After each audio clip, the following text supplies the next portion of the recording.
my name is Natalie and today I'm going to be showing you how to make homemade pasta using 2 different types of flour and different techniques. Alright, let's jump right in. Our first technique is going to be using the food processor with the dough attachment. We're going to start off with a half a cup of all-purpose flour, a pinch of salt, and we're going to pulse this just for a couple of seconds to combine those two. Next, we're going to add 1 egg, and we're going to pulse that for a little bit. This is where our dough is going to start to come together, and it's so nice because you don't have to do any of this work by hand, so it's not messy. The food processor takes care of all of that. So about every so often, I like to open the top and take a little spatula and just go around scraping the edges down. That way I am getting all my ingredients to go right in my dough.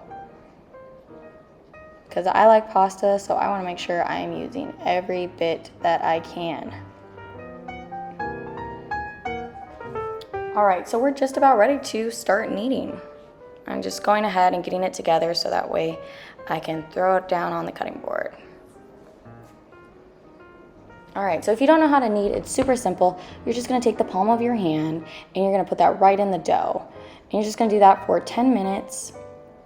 Once the 10 minutes are up, you're going to form a nice little ball and put it in some cling wrap. And the nice thing about the cling wrap is this won't let any air escape, so you can let it rest from anywhere from 30 minutes to up to 2 days. Just make sure though, if you are doing more than 30 minutes, that you're throwing it in the fridge. I just went ahead and did 30 minutes at room temp, so now that that's done, I'm going to go ahead and take my dough, flatten it out, and put flour on both sides before I put it through the roller. I'm going to make sure that the Kitchenaid goes to a speed of 2 and it will not exceed that speed at all during the whole pasta process, and a thickness of 1. I like al dente pasta, so I'm going to make sure my thickness goes up to a 4 or a 5, but if you like softer pasta, by all means you can go up higher to even a 6 or a 7. I feel like a 6 is a good medium pasta. That's what you're going to get at most restaurants.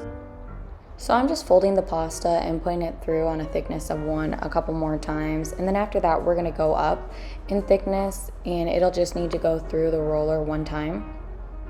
Thickness of pasta is all about personal preference, so by all means feel free to go up higher. The higher the number, the thinner your pasta is going to be. This is just what I like.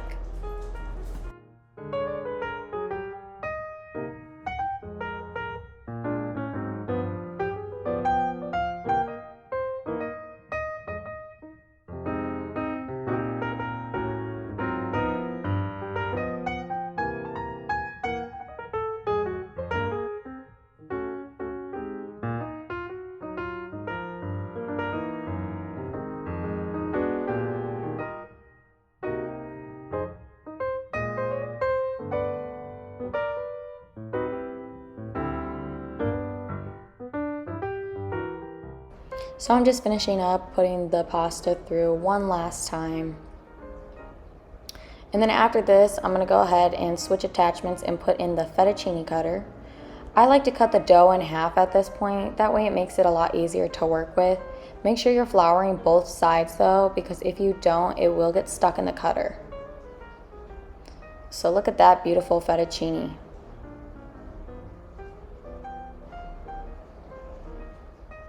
And it's important that you use both hands to catch the pasta, because if you don't, because the pasta is so fragile, it will stretch and your pasta will look funny. I'm just putting it on my cutting board with a little bit of flour to keep it from sticking. And I'm going to go ahead and add the second one through the cutter. Doing the same thing, just twirling it and throwing a little bit of flour on it. And that completes our first technique. Next up, we're going to be making pasta by hand. We're going to take a half a cup of all-purpose flour. We're going to make a little well with our fingers.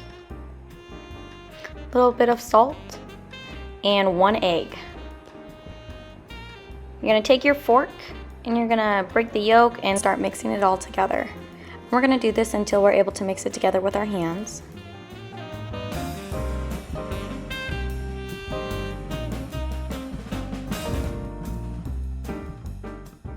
We're going to keep mixing it with our hands until we form the dough completely, and then we can start kneading it. Now before you start kneading it, you want to throw down some all-purpose flour to help prevent its sticking. And just like in the other technique, we are going to knead it for 10 minutes.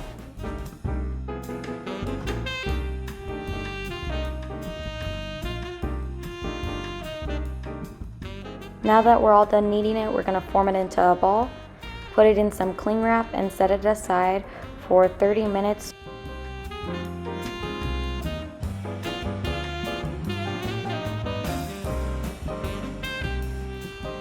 Now that the 30 minutes are up, I'm going to go ahead and take this out of the cling wrap. And I'm going to start flattening the dough, making sure to flour it on both sides. And then I'm going to put it through the roller.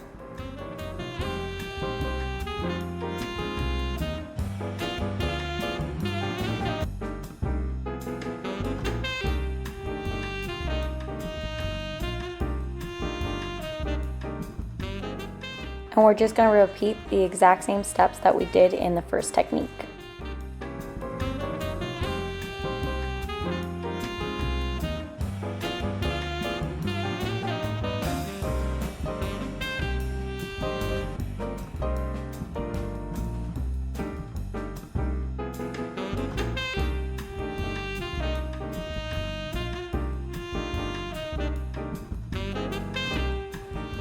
Now that we've completed the rolling process, we're going to put it through the spaghetti attachment. Now I don't cut the dough because for spaghetti it's so fine. I find the longer it is, the easier it is to handle.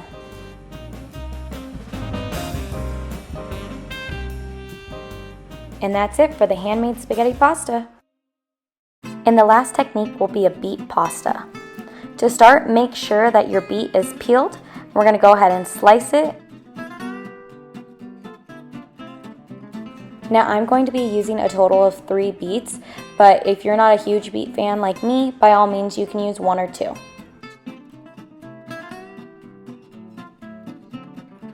Now that all the beets are sliced, we're going to take some EVO, which is extra virgin olive oil, and just drizzle it in there and toss it around. Now for the next part, I'm going to be using my air fryer. Now if you don't have an air fryer, you can definitely use your oven. However, you will want to take a whole beet and put it in there for an hour at 400 degrees. I went ahead and set my air fryer for 400 degrees, and I'm going to put the beets in for 10 minutes, flipping them halfway.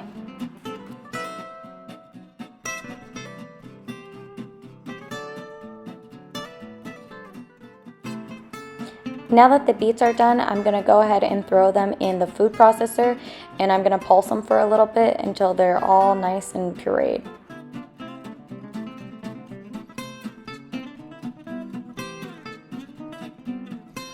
Next, I'm going to take my handy dandy little spatula and push down on the sides of the food processor to gather all the beets.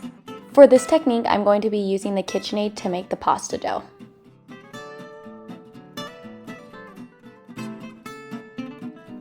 I'm going to start off with 1 cup of semolina flour, 1 egg, and I'm going to add a little bit of the beets to the mixture, but I'm not going to add the whole thing just yet because that's going to make the mixture way too wet too quickly.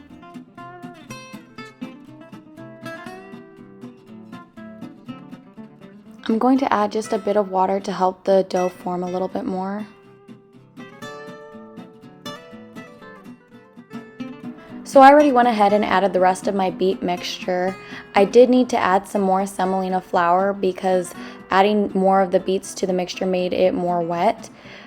It's going to be different for everybody when you're making pasta with beets because depending on how big your beets are going to depend on how wet your mixture is. So by all means, if it gets too dry because you added too much flour, just add a little bit more water. Now that the dough is all formed, I can go ahead and start kneading it.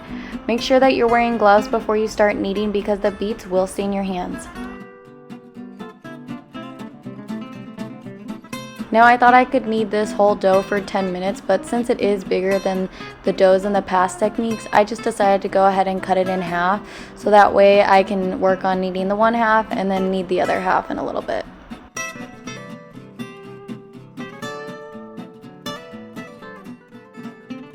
Now that I'm done kneading the dough, I'm going to go ahead and form a ball and put it in some cling wrap and let it rest for 30 minutes to 2 days.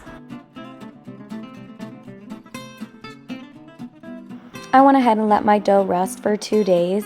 Now it's really important that once you take it out of the fridge, you let it sit at room temp for an hour before you start working it. So before you start, make sure to flatten the dough and flour both sides, and then you're good to put it on through the roller and proceed to the cutting process. You're going to be doing the exact same steps that you did in the first techniques.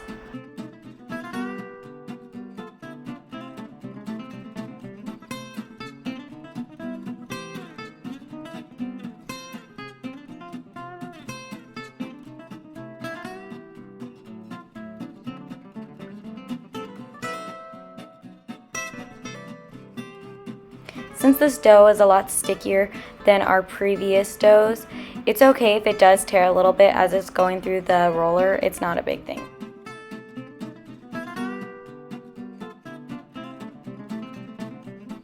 For the final step, I'm going to go ahead and attach the fettuccine cutter and put the dough on through.